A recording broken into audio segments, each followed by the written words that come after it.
Hey guys, I'm going to be doing question number 52 from the math review. It says that a hospital patient recovering from surgery receives 400 milligrams of pain medication every 5 hours for 3 days. The half-life of the medication is approximately 5 hours. So, this means that after a 5-hour period, about half of the medication is still in the patient's body. I highlighted all the important parts, like 400 milligrams every 5 hours for 3 days. And the half-life is also 5 hours. So every time the patient receives 400 milligrams of pain medication, the previous amount of medication given to him is cut in half. Create a table of values showing the amount of medication remaining in the body after each 5-hour period. So right away I know that I need to take 5 hours and find how many times he's given medication in 3 days. So the first thing we're going to do is take 24 and divide it by 5. And then, so that's going to see how many times he's given it in 1 day. And then we're going to times that by 3 for 3 days. This should equal around 14.4. So he's given medication 14.4 times. So in the table that I've created below, I'm going to go up in 5-hour intervals around 14 times, which should give us 75 hours. Now I know there's 72 hours in 3 days, but we can't fit 72 in 5, so we're just going to round up to around 75.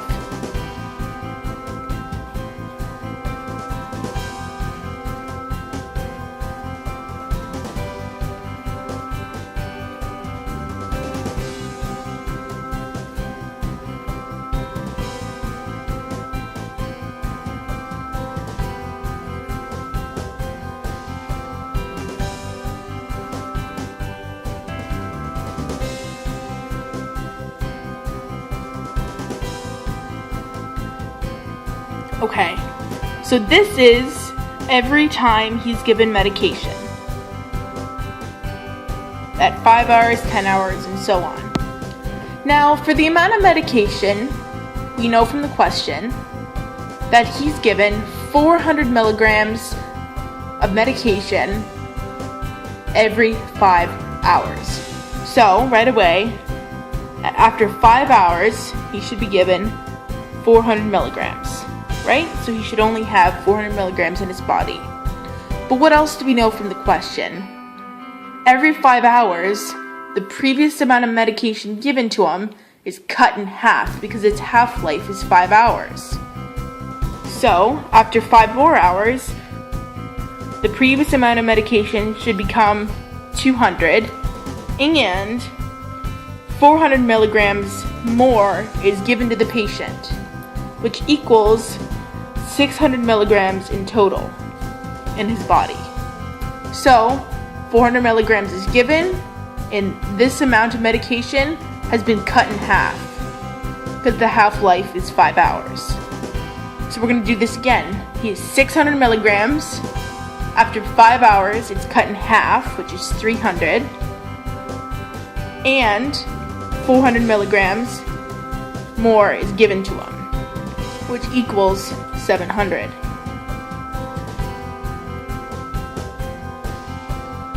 And we're going to keep doing this until we get to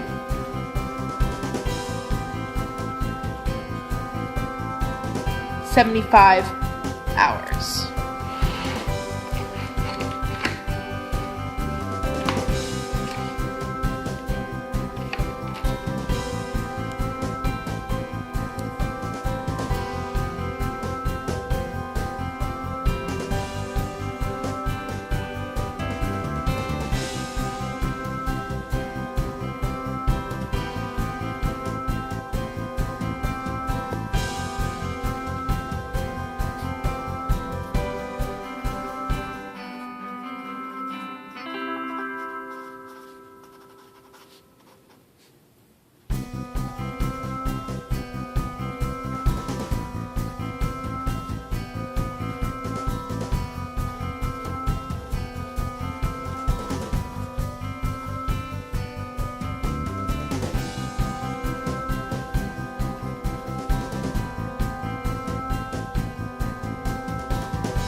Okay, so I just continued the numbers. So each time, the previous number was cut in half and 400 added. And that is part A done.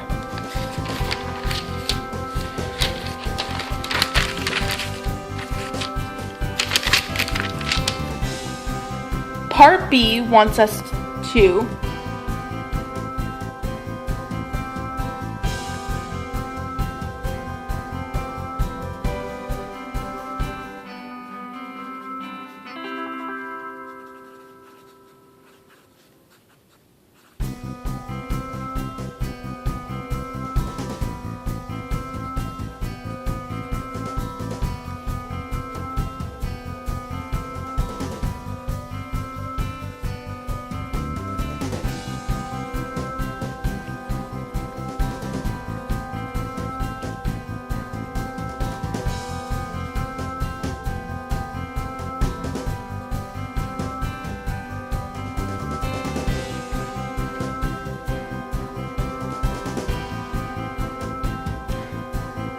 Part B wants us to write the amount of medication in the patient's body as a sequence and find its recursive formula.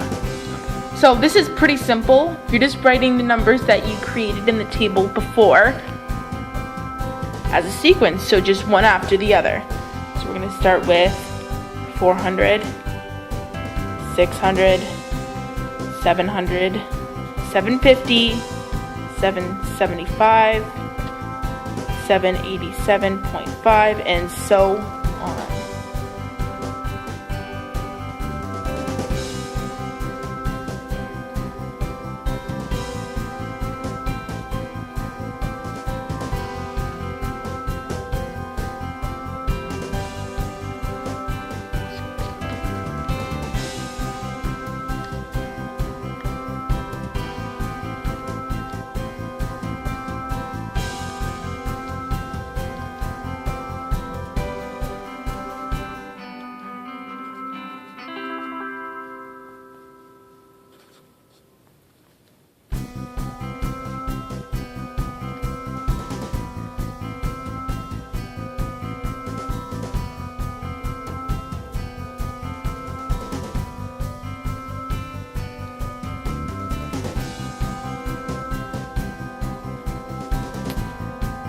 And that is part B done. Simply write it down with commas separating each of the numbers. Now, to find a recursive formula. If we want to remember back to when we did discrete formulas, discrete functions I mean, recursive formula is being able to find the next term by using the previous term. So what did we do to the previous term to get this next number? We're going to start with Tn. Okay, we're going to start off with Tn, which means term number. And what do we know we're doing every 5 hours? We're adding 400. So each time we go to the next term, we're adding 400. We already know at least. That's not just it, but we know that we're definitely adding 400 each time. But what else are we doing? We're taking the previous number and dividing it in half and also adding it. So we're going to do plus 0.5, which is half of the last term number. So Tn minus 1. So do you get that? It's half of the last term plus 400. Okay? We're going to try and get 750 using this recursion formula just to make it sure it's correct. So we're going to put Tn, so term number 4, equals 400 plus 0.5. And what's the last term number? 700.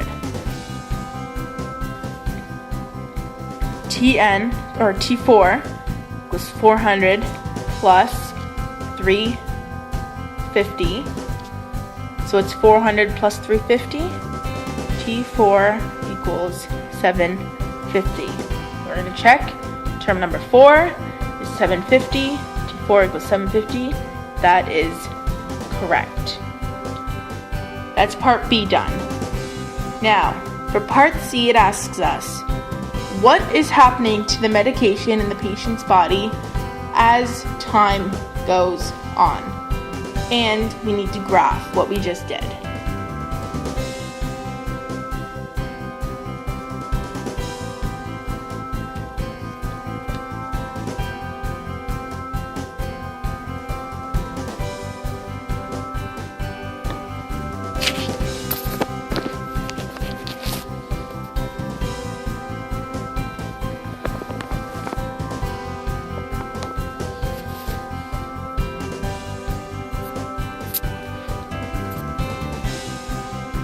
The last thing for part B we need to do is graph.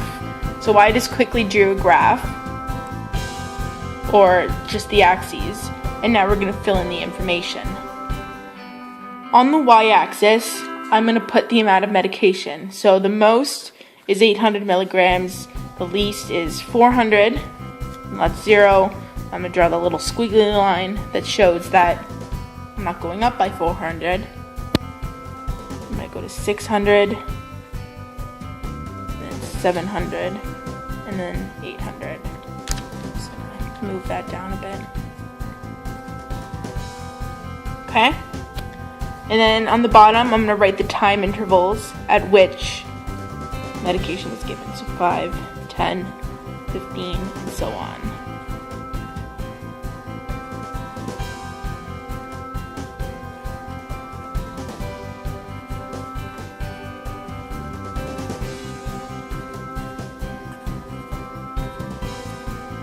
Okay, and then we just have to plot the points from the sequence on here.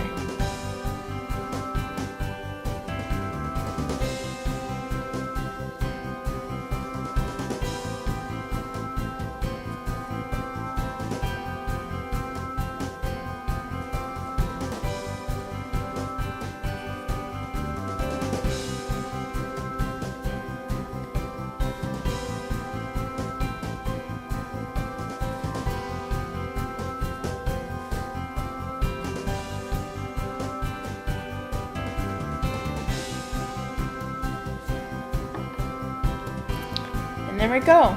The graph is all done, and you can see it kind of goes into a curved pattern, pretty much stays almost on the verge of 800 for a lot of the time, and then goes just past 800 on the last point, just like our graph says at 800.1. Now for part C, it's just a thinking question, and it wants us to know or tell them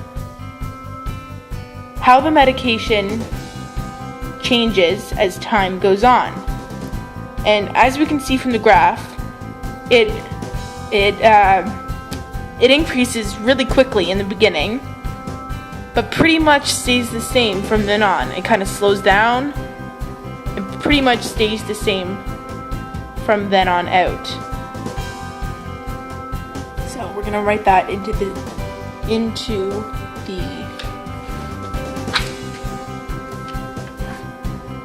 as part C.